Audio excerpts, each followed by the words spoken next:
structure right now. So basically in the welding process, these are the basic essentials of any welding process. You need to have basically if there is a metal and you need to connect it with some other part, so you can either connect it by using the bolt connection, or you could do it by the weld connection.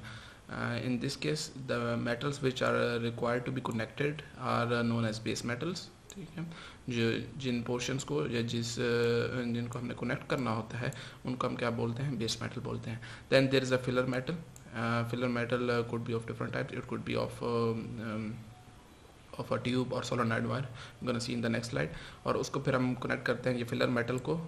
We gonna heat it up and it makes that weld connection.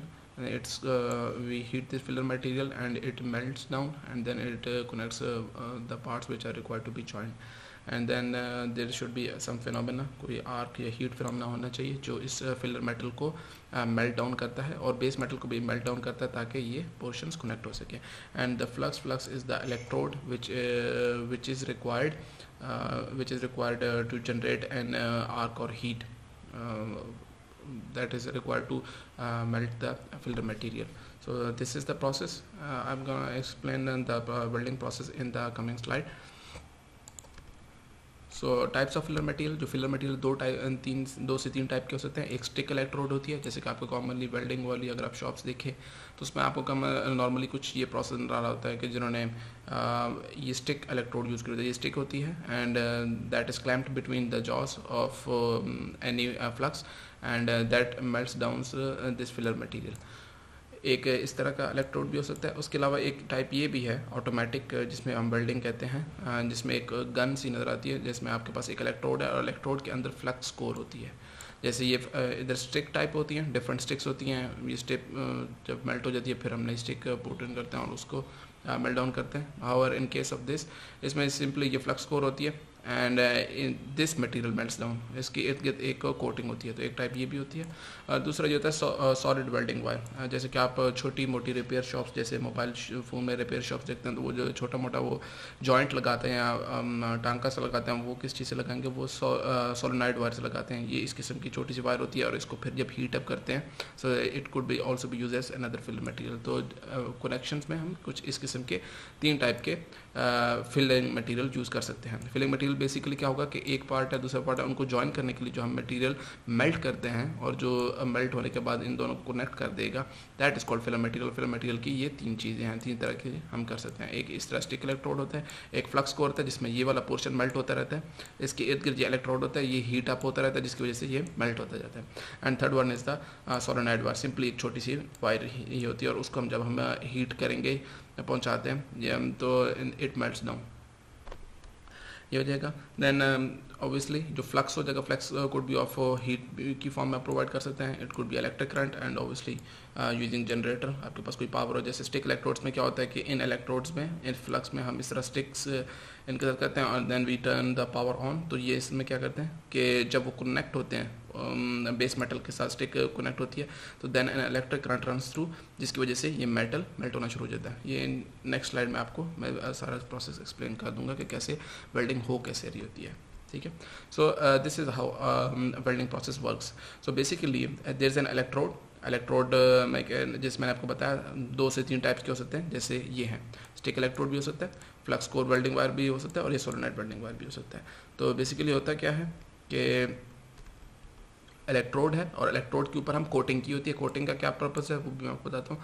तो जब हम उसको किसी metal के पास, late से अगर ये एक मेटल है और उसको हमने कनेक्ट करना है किसी दूसरे मेटल के साथ और ये एक ग्रूव बना हुआ है, इस जगह पर ये करके ग्रूव बना हुआ है, खाली बना हुआ है और हमने इस जगह पर इसका कनेक्शन बनाना है. तो हम क्या करेंगे, हम इलेक्ट्रोड को इसके पास लेकर आते हैं. जब हम इलेक्ट्रोड को इसके पास लेकर आते हैं then an electric current passes across the electrode. मतलब इलेक्ट्रोड से मोल्टन मैच की तरफ एक पोटेंशियल डिफरेंस की वजह से एक करंट मूव करता है इस गैप के अक्रॉस, इधर से इलेक्ट्रोड से इसकी तरफ मूव करता है, जिसमें आपको एक स्पार्क से भी नजर आता है. जब आप वेल्डिंग का फिनोमेना देखते हो तो बेसिकली क्या करते हैं कि वो इलेक्ट्रोड को बेसिकली जब वो यूँ टच कर रहा होता है, नॉट एक्जैक्टली जैसे टच नहीं करता, जैसे इसके पास लेकर आता है तो एक इलेक्ट्रिक करंट पास होता है. ठीक है, जिसकी वजह से आपको वो स्पार्क से भी नज़र आना शुरू हो जाते हैं. ठीक है. तो when it electric current runs across this gap, तो उसकी वजह से क्या होता है कि ये जो इलेक्ट्रोड है इसका कुछ हिस्सा मेल्ट होता है. ठीक है, जो कि स्टिक हो सकती है। उसके अलावा जो बेस मेटल होता है इसका भी कुछ हिस्सा मेल्ट डाउन होता है। And obviously this electrode is being used as a filler metal. तो जब ये जो इलेक्ट्रोड होता है इट मेल्ट्स डाउन एंड जो वो मटेरियल मेल्ट होता है वो सेटल डाउन हो जाता है इस बेस के साथ, ठीक है। सो बेसिकली क्या होता है कि जैसे heating the connected parts, current runs across the gap between the electrode and a base metal, heating the connected parts and depositing part of the electrode onto the molten base metal। तो क्या हो जाएगा, इसका कुछ portion जो melt down होके वो इसके ऊपर डिपॉजिट हो जाता है। अब उसके बाद डिपॉजिट जब ये हो गया तो इस जो मैंने आपको बताया था कि जो इलेक्ट्रोड है, ये जो स्टिक्स भी हो सकती हैं या कोर भी हो सकता है, इसकी कोटिंग की होती है। कोटिंग इस वजह से की हो जाती है क्योंकि वो जैसे ही ये इलेक्ट्रिक करंट इसके अक्रॉस रन करता है तो वो क्या होता है, वो कोटिंग वेपराइज हो जाती है। मतलब इसके ऊपर जो कोटिंग किसी भी किस्म की डिफरेंट टाइप्स ऑफ कोटिंग होती हैं, वो आगे एक टेबल आ रहा है उसमें आपको पता चल जाएगा। तो वो कोटिंग वेपराइज हो जाती है और वो क्या कर लेती है, जहाँ पे वेल्डिंग हो रही होती है उसके इर्द गिर्द, उस छोटे से रीजन के इर्द गिर्द एक गैसियस शील्ड बना लेती है, ठीक है, एक गैसियस शील्ड बना लेती है। अब वो गैसियस शील्ड का पर्पस क्या होता है कि वो जो मेटल, ये जो बेस मेटल है, ये जो मेल्ट हुआ है हीट प्रोवाइड करने से, ठीक है, और ये वाला जो इलेक्ट्रोड है ये जो हीट मेल्ट हुआ है, ठीक है, जो इधर इसके ऊपर डिपॉजिट होना शुरू हो जाएगा, ये ताकि सॉलिडिफाई ना हो जाए और उसके अलावा इसका जो मेल्टेड मेटल है, जो मेटल मेल्ट हुआ है, इसका कहीं आउटसाइड एयर के साथ रिएक्शन ना हो, ठीक है, मतलब कोई रिएक्शन ना हो और ऑक्सीडाइज ना होना शुरू हो जाए। और ऑक्सीडाइज का मतलब ये कि बेसिकली इसके ऊपर कोई रस्टिंग इफेक्ट ना आना शुरू हो जाए। एयर आपको पता है ऑक्सीजन है, उसमें एटमॉस्फेयर में ऑक्सीजन काफ़ी ज़्यादा होती है और जैसे ही वो अगर वो मोल्टन मेटल को अगर उसको वो डायरेक्ट कॉन्टैक्ट हो जाए तो देयर आर चांसेस कि वो उसकी वीक प्लेन्स इंट्रोड्यूस करा देगी। तो उसको प्रोटेक्ट करने के लिए एक गैसियस शील्ड सी एक बन जाती है। वो किस वजह से बन जाती है, वो इस कोटिंग की वजह से बनती है। So special coating on the electrode vaporises and forms a protective gaseous shield preventing the molten metal from oxidising before it solidify. तो वो क्या होना चाहिए कि इसको सॉलिडिफाई होने से पहले ऑक्सीडाइज होने से बचाती है, ठीक है, ताकि ये विद एयर कॉन्टैक्ट ना हो जाए। और उसके बाद होगा क्या कि बेसिकली हम जैसे क्या करते हैं, लेट से हमने ये एक पोर्शन को हमने ज्वाइन करा, तब क्या करेंगे, स्टिक इलेक्ट्रोड को हम उसी तरीके से क्लैंप्स में लगाएंगे और उसके बिल्कुल से करीब लेकर आएंगे तो हमारे पास एक इलेक्ट्रिक करंट इससे मूव होगा, जिसकी वजह से ये इलेक्ट्रोड मेल्ट होगा, ये कुछ बेस मेटल मेल्ट होगा और वो जो मेल्टेड पोर्शन हो जाएगा वो डिपॉजिट होकर ऐसे सॉलिडिफाई हो जाएगा, ठीक है, मतलब दो पार्ट कनेक्ट हुए पड़े होंगे। और लेट से मैं अगर एक ये प्लेट है, ठीक है, और एक ये वाली प्लेट है, ये नीचे एक और प्लेट है, ठीक है, और मैं क्या करूँगा, ये वाली प्लेट है, तो मैं क्या करूँगा, इलेक्ट्रोड को इसके पास लेकर आऊँगा। वो क्या करेगा, वो इस पोर्शन को कुछ हीट करेगा, इस पोर्शन को कुछ हीट करेगा और ऑब्वियसली वो इलेक्ट्रोड खुद हीट अप होगी तो वो इस किस्म का एक ऐसे कनेक्शन बन जाएगा। फिर I could make it here, तो हमारे पास कुछ ऐसे होगा, ये दो प्लेट्स हैं, ये एक प्लेट हो जाएगी, ये दूसरी प्लेट हो जाएगी, और मैं जैसे इलेक्ट्रोड को इसके पास लेकर आऊँगा तो वो इस पोर्शन को मेल्ट आउट करेगा, इस वाले पोर्शन को कुछ मेल्ट डाउन करेगा और ये खुद भी कुछ मेल्ट होगा, तो ये ऐसे कनेक्शन बना देगा हमारे पास इस किस्म का, ठीक है। एक रफ से एक आइडिया आपको दिया, ठीक है। The electrode is moved across the joint. Basically मतलब क्या होगा कि वो जो जॉइंट जहाँ बनाना है उसके इर्द गिर्द ऐसे मूव करेंगे उसको थोड़ा सा, ताकि वो प्रॉपर जैसे जैसे जिस जगह पर रिक्वायर्ड है मेटल वो उधर मेल्ट होता जाए वो पोर्शन और वो सॉलिडिफाई होता जाए, ठीक हो जाएगा। As the weld cools impurities rise to the surface. फिर ऑब्वियसली इसमें कुछ ना कुछ इम्प्योरिटीज आ जाती हैं, कुछ डस्ट पार्टिकल्स आ जाती हैं। जैसे ही ये वेल्ड होता है, ये कूल होता है, तो वो इम्प्योरिटीज खुद ब खुद ऊपर की तरफ फ्लोट करके ऊपर वाले पोर्शन पर आ जाती हैं, ठीक है। और वो क्या बना देती है, एक छोटी सी एक रफ सरफेस बना देती हैं। आपको कनेक्ट तो इस पोर्शन को करना था, वो हो गया, लेकिन एक छोटा सा ऊपर एक रफ सरफेस बन जाता है, पैची से सरफेस बन जाता है, जिसको हम स्लैग का नाम देते हैं, ठीक है। As the weld cools impurity rises to the surface forming a coating called slag, ठीक है। और जब भी हम ऑब्वियसली अब लेट से दो पार्ट्स कनेक्ट हो गया, मैं ये कहता हूँ ये एक पार्ट कनेक्ट हो गया इसके साथ, ठीक है, ये इस प्लेट के साथ ऐसे जब ये कनेक्ट हो गया तो ऑब्वियसली इसके ऊपर कुछ इंप्योरिटीज़ आ जाएंगी, हमें इस इंप्योरिटीज़ को रिमूव करना होता है और फिर जाके हम ताकि एक स्मूथ सरफेस ही हमें मिल जाए, ठीक है। Slag must be remove before the member is painted और another pass is made with the electrode हो जाएगा। बेसिकली क्या होगा कि उस स्लैग को हम रिमूव करते जाते हैं साथ साथ, ताकि हमारे पास एक स्मूथ सरफेस आती जाए। सो इस तरीके से हमारे पास एक वेल्डिंग प्रोसेस होता है, ठीक है। इलेक्ट्रोड लेकर आए बेस मेटल के पास, इलेक्ट्रोड मेल्ट होगा, कैसे होता है कि एक इलेक्ट्रिक करंट पास होता है या कोई हीट फिनोमेना होता है, डेवलप होता है, ठीक है, जिसकी वजह से एक स्पार्क इफेक्ट भी आता है और उसकी वजह से इलेक्ट्रोड भी कुछ पोर्शन मेल्ट होगा, कुछ बेस मेटल मेल्ट होगा और वो जो मेल्टेड पोर्शन है जब वो सॉलिडिफाई हो जाता है तो दैट मेक्स अ कनेक्शन, ठीक है, वही कनेक्शन बनाता है। So this was the basic phenomena कि एक इलेक्ट्रिक और obviously different types of welding होती हैं। शील्डेड मेटल आर्क वेल्डिंग होती है, मतलब डिफरेंट टाइप्स हैं कि अगर तो इलेक्ट्रिक करंट पास हो रहा है तो उसकी दो टाइप्स हैं, शील्डेड है, ठीक है, एक फ्लक्स कोर है जिसमें इलेक्ट्रोड दूसरा टाइप का यूज़ होता है जिसमें इलेक्ट्रोड एक ट्यूब के अंदर कवर्ड होता है, तो फ्लक्स कोर आर्क वेल्डिंग होता है। फिर गैस मेटल, ठीक है, जिसमें गैस यूज़ होती है बजाय इलेक्ट्रिक करंट के। तो डिफरेंट टाइप्स ऑफ वेल्डिंग है, ये आपके सामने मेंशन हुई पड़ी है, ठीक है। एक बेसिक एक आपको आइडिया देना था कि क्या है। ऑब्वियसली इसके हम डिटेल में उतना नहीं जा सकते, क्योंकि अगर एक एक डिटेल में जाएंगे तो हर एक का एक डिफरेंट आगे प्रॉपर्टीज़ है, बट आपको बेसिक फिनोमेना पता होना चाहिए। तो जैसे ये था, एक स्टिक वेल्डिंग क्या होती है, जो कि बहुत कॉमन आपको वेल्डिंग शॉप्स में कुछ आपको इस किस्म की नज़र आती है कि आपके पास ये पीछे से आपके पास फ्लक्स है और आप उसमें ये स्टिक इलेक्ट्रोड्स उसके क्लैम्प्स में वो डाउन करोगे, और जब आपने किसी पोर्शन के साथ वेल्ड डाउन करना है इसके आसपास लेकर आएंगे तो ये पोर्शन मेल्ट हो जाता है, ठीक है। ऑब्वियसली ये फिलर मेटल से बनी हुई होती हैं और वो उसका एक जॉइंट बना देती हैं। So this is one of the type of stick welding. And another type is flux core welding. Flux core welding में बेसिकली है वही चीज़ है, बस सिर्फ ये है कि जो फिलर मटेरियल है वो इसके अंदर ही कवर्ड होता है। ये ज़रा ऑटोमेटेड प्रोसेस है, ठीक है। इसमें ऑब्वियसली आपको बार बार जैसे प्रीवियस वाले में था, ये आपको ऑब्वियसली ये मैनुअली ऑपरेट करना पड़ता है। ये इस तरीके से जैसे आएंगे तो आपको इसको पुल करना होगा, बट ऑब्वियसली जो दूसरे वाला पोर्शन है फ्लक्स कोर वेल्डिंग है, it's a bit automatic phenomena. सिर्फ रैपिड प्रोसेस एक होता है, आपको ये होता है। ज़्यादातर फील्ड में तो ये आपको स्टिक वेल्डिंग नज़र आती है, ठीक है। देन जी आपके पास कनेक्शन कि वो जो जॉइंट बना रहे हैं उसके भी फर्दर 2 से 3 बेसिक टाइप्स हैं कि आप किस किस्म का जोड़ या किस किस्म का कनेक्शन बनाना चाह रहे हैं। एक होता है ग्रूव वेल्ड। ग्रूव वेल्ड ये है कि मतलब लेट्स से अगर ये पोर्शन है और दूसरा पोर्शन है, और आपने, या आप ये कह सकते हो कि ये मैं आपको ये दिखा रहा हूँ और आपके पास ये आ जाएगा। अगर प्लान में देखें कि एक ये पोर्शन है, एक इधर से मेंबर आ रहा है और आपने इन दोनों को कनेक्ट करना है, तो आप क्या करोगे कि ये इस मेंबर को कुछ ना कुछ इसमें एक ग्रूव खुद से उसको चिसल डाउन करोगे, उसका कुछ पोर्शन रिमूव करोगे, ताकि आपके पास एक कुछ जगह बने जहाँ पर आप जब आप इलेक्ट्रोड लाओगे तो वो जो बेस मेटल ऑब्वियसली जो फिलर मेटल होगा वो मेल्ट होके वो इस जगह पर सॉलिडिफाई हो जाएगा, ठीक है।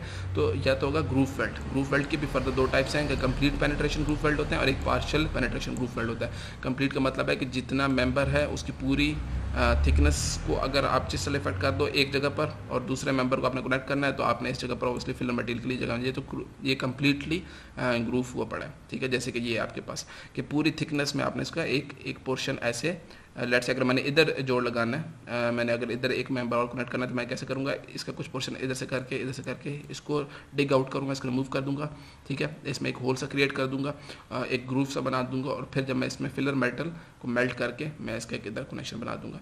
सो एक ये हो सकता है, एक ये टाइप का हो जाएगा। ऑब्वियसली इसमें टीज भी कनेक्ट हो सकते हैं, कॉर्नर में जब आपने कनेक्शन देना तो वो कुछ इस किस्म का होता है। ये हो जाता है ग्रूव वेल्ड। दूसरा आ जाएगा कि मेंबर में आपने एक ऑब्वियसली जगह बनानी है जिसमें फिलर मेटल फिल इन हो सके। ये होता है कंप्लीटली ग्रूव, पूरी थिकनेस के अक्रॉस हुआ पड़ा है, और पार्शियल ग्रूव भी होते हैं। जैसे अगर लेट्स से अगर प्लेट की थिकनेस ज़्यादा है तो उसमें से ऑब्वियसली मैं सारी प्लेट को ऐसे नहीं करूँगा रिमूव, इसके ऊपर से कुछ पोर्शन रिमूव कर दूँगा, इसके नीचे से कुछ पोर्शन रिमूव कर दूँगा, और फिर मैं इधर ऑब्वियसली इलेक्ट्रोड को फिल इन कर दूँगा फिलर मटेरियल से, और ये मेरे पास एक कनेक्शन बन जाएगा। ये होता है पार्शियल पेनिट्रेशन ग्रूव, ठीक है। हाफ मतलब आपने उसमें पेनिट्रेशन की है, ठीक है। इसकी भी फर्दर टाइप्स है।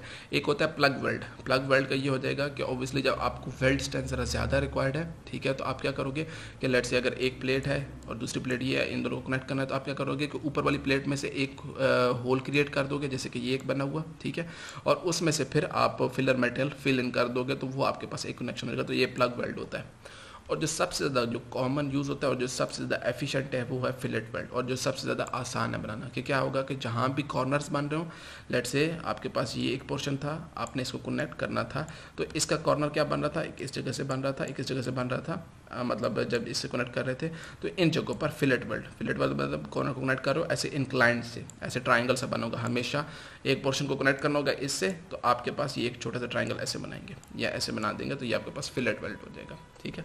ये सबसे ज़्यादा यूज़ होता है फिलेट वेल्ड। उसके बाद ये फिलेट वेल्ड का बेसिकली है क्या, और हम जितने भी हम करेंगे हम इसको फिलेट वेल्ड ही को डिज़ाइन करेंगे, ठीक है, क्योंकि बहुत ज़्यादा कॉमन प्रैक्टिस में ये होगा। फिलेट वेल्ड का बेसिकली ये होती है कि वेल्ड स्ट्रेंथ डिपेंड करती है अपॉन दिस थिकनेस, ठीक है। ये बेसिकली क्रिटिकल होता है। ऑब्वियसली जो फिलेट वेल्ड होता है ये फेल कैसे हो सकता है, ये टेंशन में फेल हो सकता है, ये मतलब ऐसे टेंशन फोर्स लग गए, ठीक है, कंप्रेशन में भी हो जाता है। बट इसका देखा गया कि इसका सबसे ज़्यादा जो क्रिटिकल फेलियर होता है, जो सबसे पहले फेलियर प्लेन होता है, जो सबसे ज़्यादा क्रिटिकल लोकेशन है, वो इसका शेयर फेलियर है। शेयर फेलियर का मतलब ये है कि इधर से टीरा पार्ट हो जाता है। अगर लेट से तो जब भी वेल्ड कनेक्शन फेल होगा तो वो कुछ यहाँ से क्रैक आना शुरू होंगे इसके सेंटर से, और वो क्रैक ऐसे प्रोपगेट करेगा ये इस तरह करके, और उसके बाद ये हिस्सा अलग हो जाएगा, ये हिस्सा इधर मूव हो जाएगा, और इसको हम कहते हैं कि भाई ये हमारे पास वेल्ड कनेक्शन जो है वो फेल हो गया, इधर से इस किस्म का क्रैक बनता है, ठीक है। अब हमें ऑब्वियसली चाहिए इसकी ये जो है, ये इसकी जो थ्रोट विड्थ हमें चाहिए। थ्रोट विड्थ का मतलब ये है कि लेट से अगर एक फिलेट वेल्ड है, उसकी एक लेग के साथ, मतलब एक पोर्शन के साथ इतनी विड्थ होगी, दूसरे वाले पोर्शन के साथ इतनी विड्थ होगी, जिसको हमने डब्ल्यू से शो किया हुआ है, ठीक है। लेकिन अब मुझे अगर ये जो लेंथ चाहिए, जिसको हम बोलते हैं throat of the weld, throat of the fillet weld, क्योंकि वो उसके कॉर्नर तक कितना डिस्टेंस होगा। अगर अब मुझे ये डिस्टेंस चाहिए तो ये किसके बराबर हो जाएगा, ये ऐसे ही बन रहा है जैसे हमारे पास एक राइट एंगल ट्राइंगल है, ये ऐसे, ये एक राइट एंगल ट्राइंगल है, इसको मैं ऐसे बना देता हूँ, और फेलियर होगा कुछ ऐसे क्रैक होगा। तो ये वाली लेंथ मुझे फाइंड आउट करनी है। मेरे पास क्या गिवन है, मेरे पास ये डब्ल्यू गिवन है, और मुझे ये पता है कि ये जब राइट एंगल ट्राइंगल बन रहा है तो ये एंगल कितना बन रहा है, ठीक है। अगर ये मैं बनाऊँ तो ये एंगल अगर ये देखें तो 45 डिग्री ये है, और 45 डिग्री ये जो टोटल 90 डिग्री ये बन रहा है, तो ये एंगल 45 हो जाएगा, ठीक है। अब आप इस ट्राइंगल को, ये एक जो छोटा सा ट्राइंगल बन रहा है, ये छोटा सा ट्राइंगल है, अगर आप इसको ऐसे करके, ये ऐसे करके रोटेट कर दो, इस तरह करके रोटेट करोगे तो वो कैसे बनेगा, मैं ट्राइंगल वैसे बना देता हूँ इस तरह करके, वो कुछ ऐसे करके बना हुआ होगा, ठीक होगा। हमारे पास मतलब ये एंगल 45 और ये 90 बनना होगा। तो हमारे पास ये वाली जो चीज़ है, ये जो थी, ये रोटेट होके इधर आ गई, और ये हाइपोटेन्यूज कितना था, डब्ल्यू, ठीक हो जाएगा। आपको क्या चाहिए, ये वाली लेंथ चाहिए, परपेंडिकुलर चाहिए, मतलब ये आपको परपेंडिकुलर अननोन है, बेसिकली यही है इसकी थ्रोट है, ठीक है। तो आपके पास जब ये एंगल पता है 45, ठीक है, तो cos 45 कितना होता है, अगर मैं cos, ये C स्टैंड्स फॉर cos 45 क्या होता है, परपेंडिकुलर ओवर हाइपोटेन्यूज, ठीक है। तो cos 45 ये मैंने 45 लिखा है, परपेंडिकुलर ओवर हाइपोटेन्यूज, ठीक है। अब परपेंडिकुलर हमें फाइंड करना है, चूंकि हमें इसमें इंटरेस्ट है, इस परपेंडिकुलर लेंथ में, तो परपेंडिकुलर किसके बराबर आ जाएगा, ठीक है। ये जब हाइपोटेन्यूज इधर आ जाएगा तो क्या बन जाएगा, perpendicular is equal to hypotenuse, ठीक है, ये वाली जो हाइपोटेन्यूज है इनटू cos 45। तो बेसिकली ये बना हुआ है, देखो डब्ल्यू क्या है, हाइपोटेन्यूज इनटू cos 45, तो ये हमारे पास जाके ये आ जाएगा परपेंडिकुलर, हमारे पास ये लेंथ आ जाएगी, ठीक है। मैं फिर से रिपीट कर देता हूँ, cos theta is equal to, ये cos theta is equal to perpendicular over hypotenuse, और इस छोटे ट्राइंगल में, इस छोटे से ट्राइंगल में ये परपेंडिकुलर है, ये हाइपोटेन्यूज है, परपेंडिकुलर चाहिए तो वो इस तरीके से आ जाएगा। cos 45 होता है 0.707। तो बेसिकली जो फेलियर प्लेन है, मतलब ये जो होती है, कोई भी जब फिलेट वेल्ड बनाएंगे तो उसकी जो थ्रोट की होगी, ये जिसकी थ्रोट की लेंथ होगी, ठीक है, वो कितनी होगी, that is W into 0.707। W क्या होगी, वो किसी भी लेग के क्रॉस जब उसकी लेंथ ऑफ द, जो उसकी थिकनेस ऑफ फिलेट वेल्ड है, ठीक है। ये विड्थ को बोलते हैं कि फिलेट वेल्ड की थिकनेस कितनी है, कितना थिक है, वो ये थिकनेस है, ये इधर और इधर, ये दोनों तरफ बराबर होती है। और जो थ्रोट की होगी डायमेंशन होगी, वो कैसे फाइंड करेंगे, thickness of fillet weld multiply by 0.707 कर देंगे। और जो फेलियर प्लेन जो क्रिटिकल है, वो क्या हो रहा है, जैसे इधर बनाया हुआ है कि ये फिलेट है, ठीक है, इसमें से ये क्रैक ऐसे इनिशिएट हो रहा है, ये तो इसकी ये वाला जो पोर्शन होगा W इंटू 0.707, और ये इसका टोटल ये लेंथ हो जाएगी। अगर मैं अलॉन्ग द लेंथ में चला जाऊँ तो ये इस तरीके से हो जाएगी। तो आपको जब इसका शेयर एरिया फाइंड करना होगा तो W इंटू 0.707 ये वेट हो जाएगी, इंटू लेंथ करेंगे तो ये आपके पास शेयर एरिया आ जाएगा। इस तरीके से जी करके आपके पास ये था फेलियर इसका मैकेनिज्म जो क्रिटिकल होता है फिलेट वेल्ड का। तो बेसिकली आपने अगर स्ट्रेस फाइंड आउट करना है कि कितना स्ट्रेस डेवलप हो रहा है फिलेट वेल्ड में, तो ऑब्वियसली क्रिटिकल यही शेयर स्ट्रेस है, तो हम इसी जगह पर फाइंड आउट करेंगे। तो आपको लोड पता होना चाहिए, और लोड को एरिया से, कौन से एरिया से, ये वाली विड्थ W इंटू 0.707, और इसको जब इसकी लेंथ से मल्टीप्लाई कर दोगे तो ये आपके पास एरिया आ जाएगा। तो ये हमारे पास शेयर स्ट्रेस आ जाएगा। तो stress before failure that is इस तरीके से फाइंड आउट करेंगे। अब ऑब्वियसली किसी भी वेल्ड कनेक्शन है उसकी स्ट्रेंथ फाइंड आउट करनी है। अगर तो स्ट्रेस फाइंड आउट करना है, मतलब आपको लोड गिवन है, तो आप बेसिकली लेट्स से अगर आपसे कोई पूछता है भाई ये एक वेल्ड कनेक्शन है, इस पे इतना लोड आ रहा है, आप इसके जी फाइंड आउट करें इस लोड के लिए इसमें कितने स्ट्रेसेस डेवलप हो रहे हैं, तो आपके पास ये फार्मूला हो जाएगा, ये ऊपर वाला। बट अगर आपको एक जैसे ये एक वेल्ड कनेक्शन आपको बोल दिया जाता है कि ये एक वेल्ड कनेक्शन है और आप इसकी वेल्ड स्ट्रेंथ बताएं कि ये कितना लोड बर्दाश्त कर सकता है, तो आप वो कैसे करोगे। आपके पास ये पता है 0.707 W इंटू L, ये आपके पास एरिया, और आप उसकी ये देखो ये एरिया आ जाएगा, और उसकी वेल्ड स्ट्रेंथ से जब मल्टीप्लाई करोगे तो आपके पास वो लोड आ जाएगा कि कितना लोड ये बर्दाश्त कर सकता है।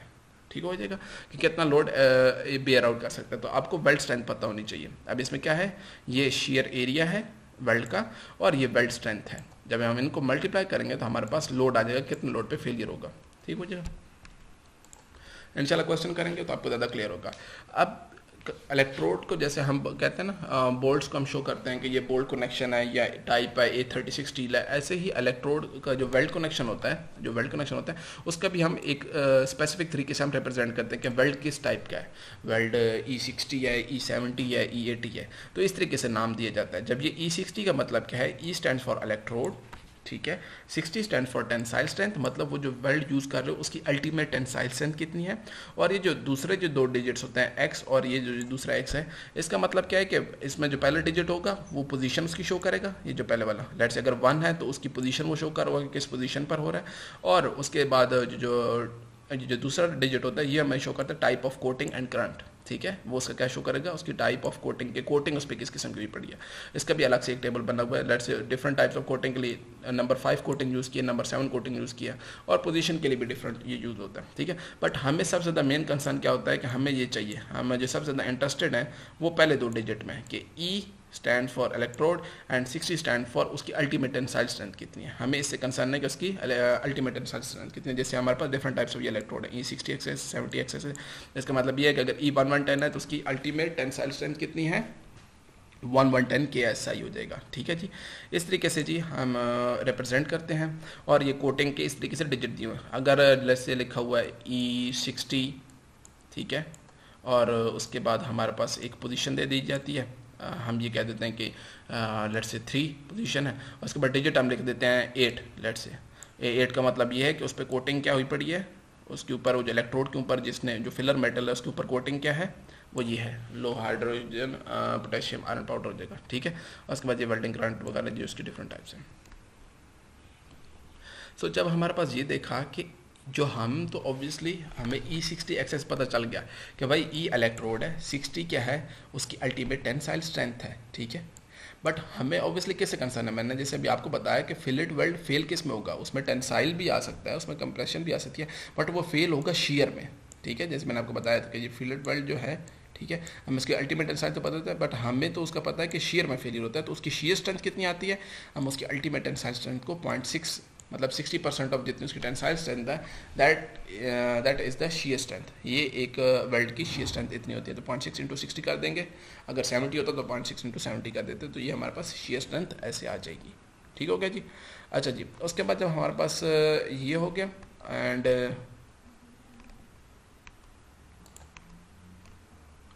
देन हमारे पास जो आ जाता है स्ट्रेस बिफोर फेलियर।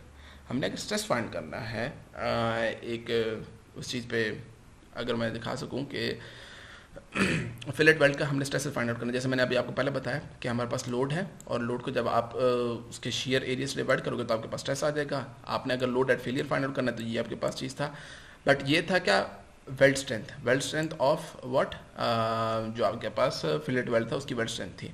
बट आपने क्या करना है, ऑब्वियसली वेल्ड स्ट्रेंथ तो है, बट वेल्ड स्ट्रेंथ है किसके बराबर, that is 0.6 of tensile strength. तो FEXX stands for ultimate tensile strength. अब जब आप उसको 0.6 से मल्टीप्लाई करेंगे तो आपके पास उसकी वेल्ड स्ट्रेंथ आ जाएगी। आपको बेसिकली ये चीज़ चाहिए थी। ठीक है जी, तो ये फार्मूला आ जाएगा।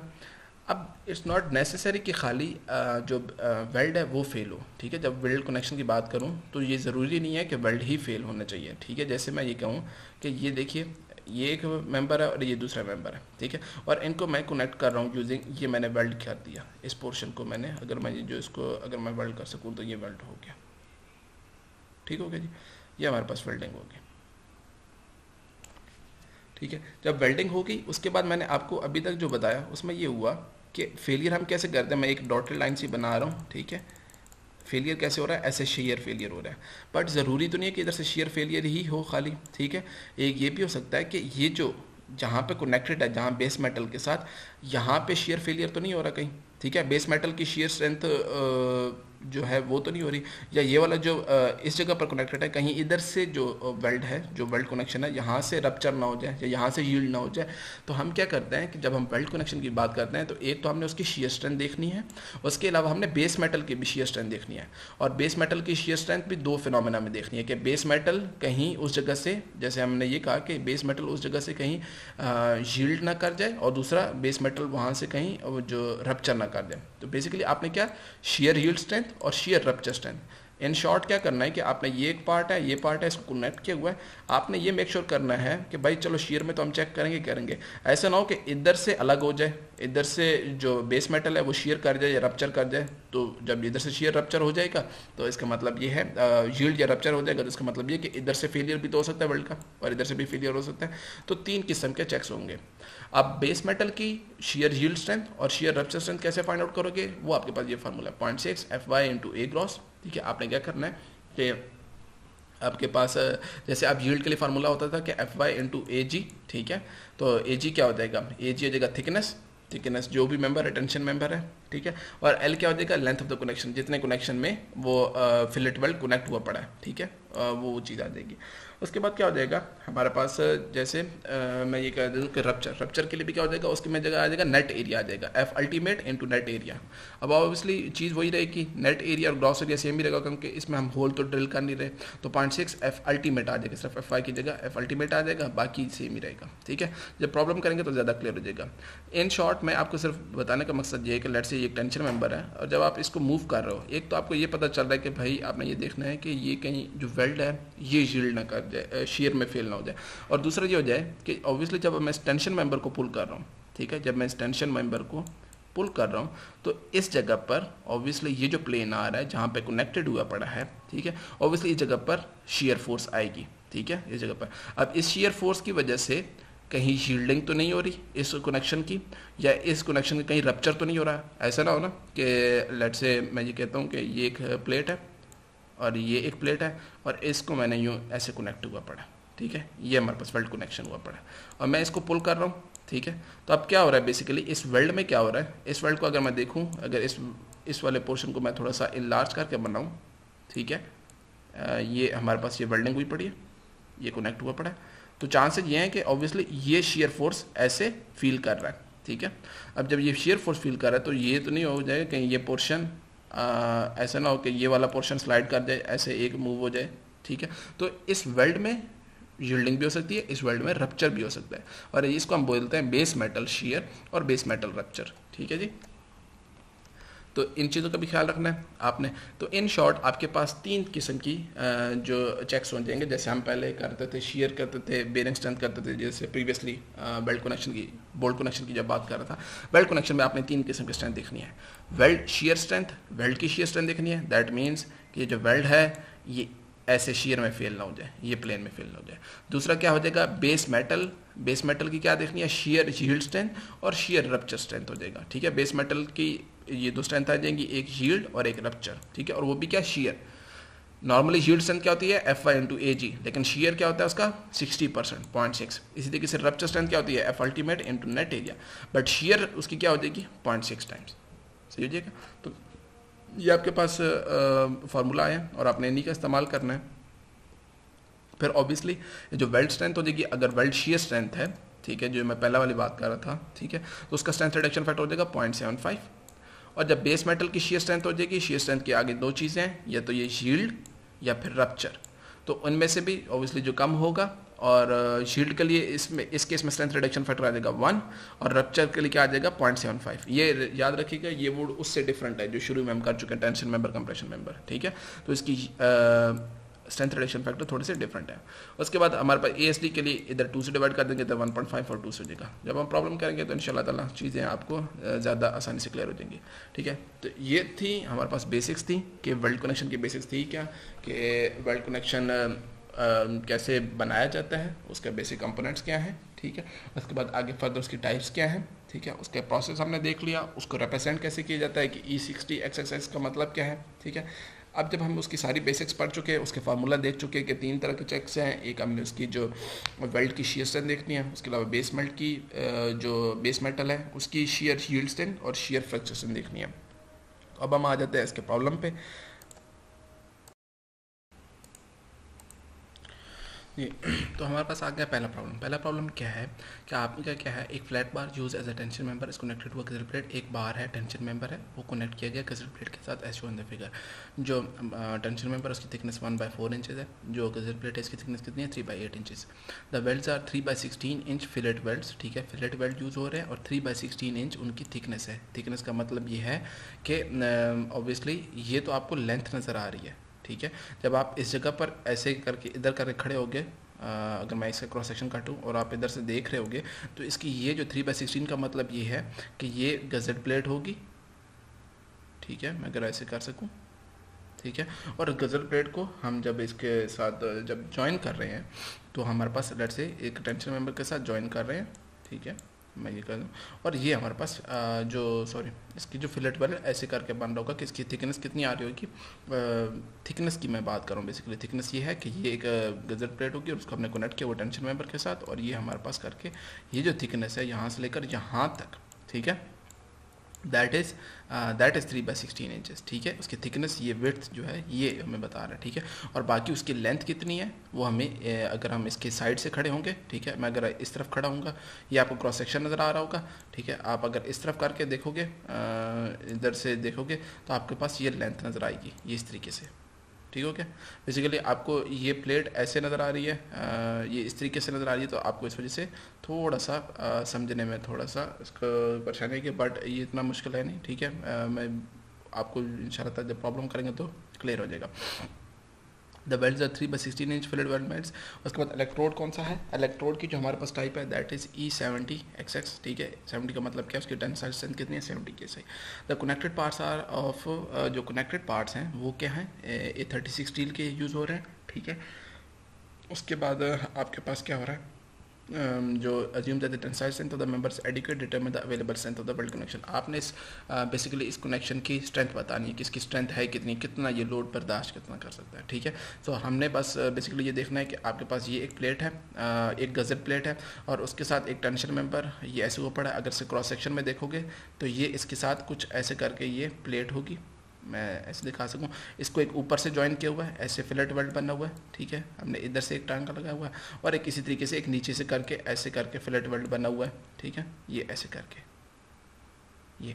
और जब आप इधर साइड से खड़े होकर देखोगे, ठीक है, जब आप इधर से देखोगे तो आपको ये व्यू ऐसे नज़र आएगा। यहाँ पे इसको विड्थ इतनी नज़र आई, ठीक है, और विड्थ कितनी आई 3/16 इंचेस, ठीक है। और बाकी लेंथ कितनी है दैट इज़ दिस मच हो जाएगा। तो इसके ऊपर भी और इसके नीचे भी इस तरीके से कनेक्शन किया हुआ, ठीक है जी। चलते हैं जी इसके सोल्यूशन की तरफ। तो सोल्यूशन क्या है, because the weld is placed symmetrically about the axis of the member, this connection simplifies simple connection, ठीक है। देन अगेन हमारे पास ये चीज़ है कि ऑब्वियसली हमने इधर ऊपर भी वेल्ड हुआ पड़ा है, इधर भी वेल्ड हुआ पड़ा है, तो ये एक क्या कह सकते हैं कोसेंट्रिक कनेक्शन है, मतलब सिमेट्रिकल है कनेक्शन। बिल्कुल ये हो जाएगा कि हमारे पास जिस डायरेक्शन में लोड लग रहा है, हमें ये कहेंगे कि इनका जो सेंट्रॉइड है, दोनों जो कनेक्शन है इनका सेंट्रॉइड भी सेंटर में ही बन रहा है। अगर एक साइड पर कनेक्शन होता है तो फिर ऑब्वियसली कुछ इसेंट्रिसिटी आ जाती है, ठीक है। उस डिटेल में नहीं जाएंगे, वो थोड़ी सी चीज़ आप लोगों के लिए कम्प्लेक्स हो जाएगी, ठीक है। इंशाल्लाह ताला हम इसको अगर लेक्चर मुझे ज़रूर पढ़ा समझ में आया कि हमें आगे करना है उस चीज़ को, तो हम उसको करेंगे, वरना this is the basic and this I guess this is enough, ठीक है जी। Since both weld segments are parallel to the applied load, तो आपने क्या करना है, सबसे पहले तो इसकी क्या फाइंड आउट करनी है, पहले हम वेल्ड की शियर स्ट्रेंथ फाइंड आउट करेंगे। अब वेल्ड की शियर स्ट्रेंथ के लिए क्या फार्मूला था, 0.707 W इंटू FW, ठीक है। मैं लेंथ के साथ अभी नहीं कर रहा, ठीक है, मैं सिर्फ पर इंच में कर रहा हूँ। तो हमारे पास वैसे फार्मूला था 0.707 W into L into FW, ठीक है। बट हम इधर L नहीं करेंगे, हम सिर्फ 1 इंच के लिए पर इंच की इस बेल्ट की स्ट्रेंथ कितनी है, तो formula 0.707 W into FW। FW क्या होती है, मैंने आपको बताया था वेल्ड स्ट्रेंथ, तो 0.707 लिख दिया। W कितनी है, thickness of the weld, thickness of the weld हमें इसने बताया हुआ दैट इज 3/16 इंचेस। उसके बाद आ जाएगा FW, वेल्ड स्ट्रेंथ क्या होता है, मैंने आपको बताया था 0.60 इंटू जो अल्टीमेट टेंसाइल स्ट्रेंथ होती है, ठीक है। तो 0.6 अल्टीमेट टेंसाइल स्ट्रेंथ कितनी है, ठीक है, दैट इज 70। ऑब्वियसली किस तरीके से, ये हमारे पास जैसे मैंने आपको बता दिया कि जब आपने FW फाइंड आउट करनी है, आपके पास वेल्ड की क्या गिवन है अल्टीमेट टेंसाइल स्ट्रेंथ गिवन आता है। तो आप FW फाइंड आउट करना चाह रहे हैं तो आपने क्या करना है, सिंपली 0.6 से मल्टीप्लाई कर देना 70 को। अगर 60 होता तो 60 से मल्टीप्लाई कर देते, जैसे प्रीवियसली मैं दिखा चुका हूँ। तो आपने इस तरीके से 0.707, उसके बाद width of the weld that is 3/16, और उसके बाद क्या आ जाएगा FW दैट इज 0.6 इंटू 70, ठीक है। इन सब को मल्टीप्लाई करने के बाद आपके पास जो पर इंच आ गई वो कितनी आ गई उसकी, जब नॉमिनल कैपेसिटी उसकी शीयर स्ट्रेंथ की कितनी आ जाएगी, 5.568 आ जाएगी आपके पास, ये नॉमिनल लोड कैपेसिटी आ जाएगी। बट आपने ऑब्वियसली इसका स्ट्रेंथ रिडक्शन फैक्टर से मल्टीप्लाई करना है। तो जो शीयर के लिए जो वेल्ड के शीयर के लिए कितना था 0.75, वो कहाँ से आया, मैं आपको फिर से इधर से दिखा देता हूँ कि ये आपके पास जब वेल्ड शीयर स्ट्रेंथ की बात करेंगे तो इसका स्ट्रेंथ रिडक्शन फैक्टर ये आ जाएगा। यही फार्मूला यूज हुआ है, सिर्फ हमने इसमें से L की जगह 1 मल्टीप्लाई कर दिया है क्योंकि हम अभी पर इंच कैलकुलेट कर रहे हैं, ठीक है। तो हमारे पास पर इंच उसकी स्ट्रेंथ हम उसे बताना चाह रहे हैं। अगर टोटल फाइंड आउट करना चाहोगे तो जितनी लेंथ बढ़ाते जाओगे उतनी उससे मल्टीप्लाई कर दो तो आपके पास वो आ जाएगी, ठीक है, स्ट्रेंथ। तो आपने 0.75 0.707 W इंटू FW, इधर से आपने जी 0.7 आया, 5 आया, तो आपके पास design strength of a weld की डिज़ाइन स्ट्रेंथ कितनी है 0.75, और इसको इससे मल्टीप्लाई करोगे तो 4.176, तो ये तो आ गई पहली वैल्यू, ठीक हो जाएगा। उसके बाद मतलब शेयर में इतने पे जाके फेल होगी कि वेल्ड का जो शेयर फेलियर होगा कि हमारे पास ये है एक, और इसको हमने प्लेट, अगर मैं ये बनाऊँ, ये प्लेट ऐसे बनाऊँ, अब इसको मैंने कनेक्ट किया हुआ है इधर ऊपर ऐसे, तो इसका शेयर फेलियर कितने पर होगा, वो कितने पे होगा 4.176। अब उसके अलावा बेस मेटल, मतलब बेस मेटल का मतलब ये है कि ये हमारे पास प्लेट और ये दूसरा, और ये मैं अगर इसका वेल्ड कनेक्शन बना रहा हूँ तो इस जगह पर जो स्ट्रेसेस आ रहे होंगे उसका शेयर फेलियर या उसका कहीं रप्चर ना हो जाए, वो कैसे करेंगे, ठीक है। तो since both components are the same steel, तो आपने क्या करना है, अब ऑब्वियसली उसका जो फार्मूला था उसका फार्मूला ये है 5 इंटू 0.6 FT, ठीक है, मैं अब प्रीवियस आपको दिखा भी चुका हूँ। तो अब इसके लिए क्या है, टी चाहिए। अब टी थिकनेस किस चीज़ की होनी चाहिए, टी जो यील्डिंग हो सकती है वो किसकी हो सकती है, ठीक है, या तो वो टेंशन मेंबर की हो सकती है या गजट प्लेट की हो सकती है। तो जिसकी थिकनेस कम होगी वो कंट्रोल करेगा। ऑब्वियसली कम से कम यील्डिंग स्ट्रेंथ या रप्चर स्ट्रेंथ किसकी होगी, या टेंशन मेंबर की या गजट प्लेट की, ठीक है। तो आप क्या करोगे, जिसमें थिकनेस कम है, थिकनेस किसकी कम है, वो हमारे पास इस केस में हमारे पास ये टेंशन मेंबर की कम है, 1/4 इससे कम है। तो आप फार्मूला क्या पुट करोगे, जो आपने प्रीवियस फार्मूला देखा, स्ट्रेंथ रिडक्शन फैक्टर हो जाएगा for the case of yielding, ठीक है, शेयर यील्ड स्ट्रेंथ के लिए 1 होता है, ठीक है, प्रीवियस स्लाइड में देख लीजिएगा 0.6 आ गया, ठीक है। FY क्या आ जाएगा, जो आपने टेंशन मेंबर यूज़ किया, इसकी A36 स्टील था तो उसके 36 की SI, और T क्या आ जाएगा, थिकनेस इस चीज़ की। तो इसमें यील्डिंग कितनी पे होगी, बेस मेटल में यील्डिंग, शेयर यील्डिंग कब हो जाएगी 5.4 पे, और शेयर रप्चर कब होगा बेस मेटल में, उसके लिए स्ट्रेंथ रिडक्शन फैक्टर क्या हो जाएगा 0.75, ठीक है, प्रीवियस स्लाइड में गिवन है 0.6, F अल्टीमेट यूज़ हो जाएगा और उसमें T थिकनेस हो जाएगा तो 6.525। तो अब बेस मेटल की स्ट्रेंथ के दो चीज़ें हैं कि बेस मेटल शेयर यील्डिंग कब होगी 5.4 पे, और शेयर में रप्चर कब होगा 6.525 पे। तो इनमें से कम कौन सा जो डिसाइड कर रहा है वो ये वाली चीज़ है, ठीक है। अब हम ओवरऑल तीनों की स्ट्रेंथ देख लें। The base metal shear strength is 5.4, मतलब क्या हो रहेगा कि इस बेस मेटल की अगर मैं शेयर स्ट्रेंथ देखूं जिसमें यील्डिंग इतने पर हो रही है, फ्रैक्चर इतने पर हो रही है, तो यील्डिंग पहले हो रही है तो ये कंट्रोल कर रही है। तो बेस मेटल की शेयर स्ट्रेंथ कितनी है 5.4, और इसके अलावा वेल्ड की शेयर स्ट्रेंथ कितनी है 4.176। अब कनेक्शन की जब बात करें तो ऑब्वियसली इनमें से जो कम होगा हम वो यूज़ करेंगे, ठीक है। तो therefore the base metal shear strength is 5.4 and the weld shear strength controls, कि वेल्ड की जो शेयर स्ट्रेंथ है वो कंट्रोल कर रही है, ठीक है। इन दोनों में से कम कौन सी थी, ये 5.4, ठीक है। अब हमें पता चल जाएगा कि बेस मेटल की इतनी स्ट्रेंथ है। ऑब्वियसली अब बेस मेटल और वेल्ड की देखनी है, उनमें से कम कौन सी है, ये वाली है, तो ये कंट्रोल कर रही है। Therefore design strength for the connection, ठीक है, 4.176 आ रही है कि 1 इंच में इस कनेक्शन की स्ट्रेंथ कितनी है 4.176। अब आप देख लें कि आपके पास टोटल लेंथ ऑफ कनेक्शन है कि चूंकि पूरे कनेक्शन की स्ट्रेंथ बतानी है, तो आप क्या करोगे, हमारे पास 4 इंच इधर से वेल्ड आ रहा है और 4 inch length of the connection इधर आ रही है टोटल। अगर सिर्फ एक जगह पर वेल्ड हुआ होता तो हम क्या करते, 4.176 1 इंच का है तो मल्टीप्लाई बाय 4 कर देते। अब चूंकि सिर्फ दोनों जगह पर वेल्डिंग हुई पड़ी है, इधर भी वेल्ड हुई पड़ी है, तो हम 4 + 4 8 इंचेस हो जाएगा, उससे मल्टीप्लाई करेंगे तो आपके पास ये डिज़ाइन स्ट्रेंथ आ गई वेल्ड की 33.4। ये आ जाएगी वेल्ड कनेक्शन की डिज़ाइन स्ट्रेंथ एज पर LRFD, ठीक है। As per allowable strength formula क्या होता है, ये फार्मूला एज इट इज रहेगा, ठीक है। 0.707 WFW ये आ जाती है। सिर्फ क्या हो जाता है, इधर स्ट्रेंथ रिडक्शन फैक्टर 0.75 से मल्टीप्लाई कर दें, इसके लिए 2 से डिवाइड करेंगे, ठीक है। तो ये आ जाएगा allowable strength of the weld पर इंच। अब उसके बाद क्या आ जाएगा, फिर से वही बात आ जाएगी कि अब आपने ये तो आ जाएगी वेल्ड की, अब आपने बेस मेटल का शेयर और उसका जो बेस मेटल उसकी शेयर यील्ड स्ट्रेंथ और उसकी रप्चर स्ट्रेंथ आपने देखनी है। फार्मूला वही है 0.6 FY into T, 0.6 FY into T. सिर्फ उधर पॉइंट्स इधर 1 से मल्टीप्लाई कर रहे थे, इधर 1.5 से डिवाइड करेंगे तो 3.6 इंचेस, और for the case of rupture इधर 0.75 से मल्टीप्लाई कर रहे थे और जबकि इधर 2 से डिवाइड कर देंगे। तो आप इन दोनों में से देख लो कि पहले तो बेस मेटल में से यील्डिंग इतने पर हो रही है, फ्रैक्चर इतने पर हो रही है, तो ये कम है, इसको हम चूज़ कर लेंगे बेस मेटल के लिए। और वेल्ड के लिए कितना है 2.784।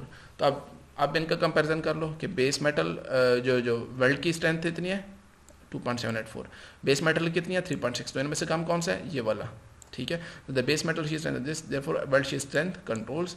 अब 2.784 है, सिमिलरली इसको भी मल्टीप्लाई बाय 4 प्लस 4, ठीक है, मतलब ऑब्वियसली इसके भी 4 इंचेज है 4 इंचेज है, तो आपके पास ये टोटल स्ट्रेंथ आ जाएगी as per ASD 22.3, as per LRFT 33.4। ठीक हो जाएगा कि भाई इतना लोड बर्दाश्त कर सकता है ये वेल्ड कनेक्शन। तो बेसिक है, बड़ा सिंपल सा, 3 ही फार्मूला हैं, एक ये फार्मूला है, ठीक है, ये वाला, दूसरा ये फार्मूला है और तीसरा ये फार्मूला है। आसान सी चीज़ है, कोई इतना मुश्किल है नहीं, होपफुली आपको समझ आ रहा होगा, ठीक है जी। अब हम चलते हैं जी अपने नेक्स्ट वाले प्रॉब्लम पे। नेक्स्ट वाला प्रॉब्लम क्या है, if the connection of example 7.11 includes both the 4 inch longitudinal welds shown the figure and an additional 4 inch long transverse weld at the end of the member, then what is the available strength. वो ये कहना चाह रहा है कि यही problem है कि इसमें जैसे ये लॉन्गिट्यूडनल वेल्ड कौन से थे, लॉन्गिट्यूडनल क्या होता है in the direction of loading, ठीक है। तो लॉन्गिट्यूडनल वेल्ड कितना है 4 इंच लेंथ ये है, 4 इंच लेंथ ये है। वो कहना चाह रहे हैं कि ये तो है ही है, इसके अलावा एक और वेल्ड भी है और वो परपेंडिकुलर मतलब ट्रांसवर्स डायरेक्शन में, और उसकी भी लेंथ कितनी रख दी है हमने 4 इंचेस रख दी है, ठीक है। And additional 4 inch long transverse weld at the end of the member, what is the available strength. अब इसकी स्ट्रेंथ कितनी हो जाएगी। अब जैसे हम प्रीवियस प्रॉब्लम थे, बेसिकली ये था कि ये एक हमारे पास ये देखिए ये एक प्लेट थी और उसको हमने इसका कनेक्ट किया हुआ था, अगर मैं दिखा सकूँ, हाँ बल्कि ऐसे नहीं, आपके पास क्या था, जैसे ये आपके पास ये सारा यही कनेक्शन है, आपके अलावा आपने इधर एक और वेल्ड लगा देना और उसकी भी लेंथ कितनी रखनी है 4 इंच। तो अब इसकी स्ट्रेंथ कैसे कैलकुलेट करोगे। बेसिकली जो प्रीवियस प्रॉब्लम था इसके लिए एज पर LRFD शेयर वेल्ड की कितनी स्ट्रेंथ थी, ये 4.176, और ये उसके लिए कितनी थी, तो वही वैल्यूज़ यूज़ करेंगे जो प्रीवियस प्रॉब्लम में थी। From example the weld design shear strength is 4.176 and base metal share design strength, जो बेस मेटल की शेयर डिज़ाइन स्ट्रेंथ कितनी है और वेल्ड की कितनी है, तो बेस मेटल कितनी थी। अब आपने क्या करना है, इनमें से कम कर सकता है ये वाली, इसी को चूज़ करोगे, पहले भी यही कर रहे थे, और पहले हम सिर्फ क्या कर रहे थे 4.176 4 + 4 से मल्टीप्लाई कर देते थे, हमारे पास टोटल स्ट्रेंथ आ जाएगी।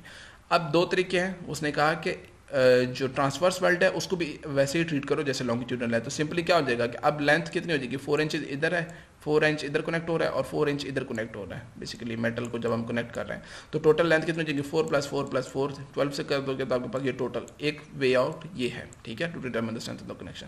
एक ये है कि वो ये कहना चाह रहा है 0.85 times the basic weld strength for the longitudinal welds and 1.5 times the basic weld strength. वो ये कहना चाह रहा है कि जो लॉन्गिट्यूडनल वेल्ड्स हैं, ठीक है, उनके लिए स्ट्रेंथ 4.176 है, लेकिन उसको फिर 0.85 से मल्टीप्लाई कर देना है, मतलब उसकी 85% काउंट करनी है। और जो ट्रांसवर्स वेल्ड है, ट्रांसवर्स वेल्ड को भी 4.176 इसी से मल्टीप्लाई करोगे, बट उसको क्या कर दोगे, उसका 1.5 से एडिशनल एक मल्टीप्लाई करना है। तो सिंपली क्या है कि एक तरीका ये है कि हम तीनों को 12 कर दें, 4 + 4 + 4, और उसको एक ही बार 4.176 से कर दें, या हम इसको ब्रेक डाउन कर दें कि भाई लॉन्गिट्यूडनल के लिए अलग से कर लो, ये लॉन्गिट्यूडनल के लिए है और ये जो है ट्रांसवर्स के लिए। लॉन्गिट्यूडनल के लिए जब अलग कर रहे हो तो उसको 0.85 times the basic weld strength करोगे, और जब ट्रांसवर्स की बात करोगे तो उसको 1.5 से मल्टीप्लाई करोगे, मतलब उसकी 50% बढ़ा देनी है। अब इनमें से जो वैल्यू है ये याद रखिएगा, द लार्जर वैल्यू कंट्रोल्स, जो इसमें से ज़्यादा इस कनेक्शन की स्ट्रेंथ कितनी है, what is the available strength of the connection. दोनों ही तरीके सही है, तो मैक्सिमम कितने आ रहा है, द लार्जर वैल्यू कंट्रोल्स। अब इसमें से 53.5 के पहले फार्मूला से ये आया कि सबको इक्वली ट्रीट करो, लॉन्गिट्यूडनल और ट्रांसवर्स वेल्ड को इक्वली ट्रीट करेंगे तो इतनी स्ट्रेंथ आ जाएगी। अगर हम लॉन्गिट्यूडनल के लिए 0.85% हम 85% काउंट कर रहे हैं और ट्रांसवर्स के लिए अलग से उसका 50% ज़्यादा कर रहे हैं, तो उसकी स्ट्रेंथ कितनी आ रही है 53.5। तो ओवरऑल इस कनेक्शन की स्ट्रेंथ कितनी आ जाएगी 53.5, अगर हम लॉन्गिट्यूडनल के साथ साथ एक 4 इंच लॉन्ग ट्रांसवर्स वेल्ड भी यूज़ करते हैं। एज़ पर हम अगर बात कर रहे हैं ASD की, तो ASD की डिज़ाइन स्ट्रेंथ कितनी थी, अलाउबल शियर स्ट्रेंथ कितनी थी 2.784, और बेस मेटल की कितनी थी 3.6। जैसे ये प्रीवियस प्रॉब्लम देख लें कि ये देखिए वेल्ड की स्ट्रेंथ इतनी थी और बेस मेटल की इतनी थी, तो इनमें से ये कंट्रोल कर रहा था 2.784। अब 2.784 अगर तो लॉन्गिट्यूडनल को और ट्रांसफर को इक्वली ट्रीट करोगे तो सिंपली इस तरीके से कर सकते हो। लेकिन अगर लॉन्गिट्यूडनल को अलग से करना है तो वो ये लॉन्गिट्यूडनल की स्ट्रेंथ हो जाएगी 4 + 4, उसको 0.85 से मल्टीप्लाई करना है, और ट्रांसफर्स के लिए उसकी 4